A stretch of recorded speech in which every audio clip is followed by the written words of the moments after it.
La parole à présent pour la France Insoumise à Monsieur Aurélien Taché. Merci Monsieur le Président, merci Monsieur l'Ambassadeur.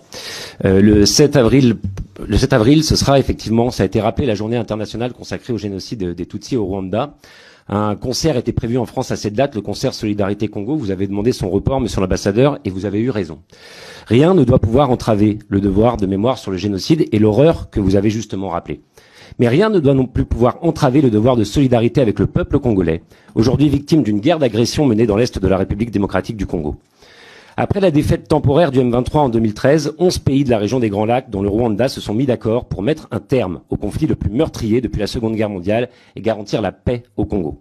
Ce protocole d'Addis Abeba imposait à ces États le respect de toutes les souverainetés et proscrivait toute forme d'ingérence interne dans les pays voisins.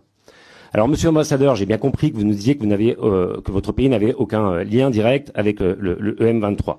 Tous les documents de l'ONU et des instances internationales disent l'exact contraire. Tout démontre qu'aujourd'hui, votre pays est le principal financeur de ce mouvement et que votre armée est même présente, malgré vos dénégations ce matin, sur le sol congolais. Vous nous dites qu'elle est là pour assurer finalement la sécurité de l'État rwandais et pour protéger la communauté Tutsi qui serait encore persécutée. Et si c'est vrai, c'est évidemment totalement inacceptable et il faudrait mettre un terme immédiatement. Mais qu'est-ce que vous pouvez nous apporter comme preuve de l'effectivité d'un seul acte attentatoire à la sécurité du Rwanda dans la période récente commis depuis le territoire congolais ou de cette persécution? Car tout porte à croire au contraire que l'objectif premier du M23 et de l'armée rwandaise est de capter les nombreux minerais que compte la région. Tout cela est en revanche parfaitement documenté. L'ONG Global Witness estime par exemple que 90% du volume de cobalt exporté par le Rwanda est introduit illégalement dans le pays depuis le Congo.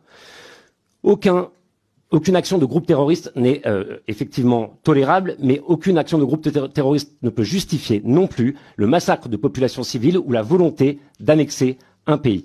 Alors, Monsieur l'Ambassadeur, je vais vous poser une question simple.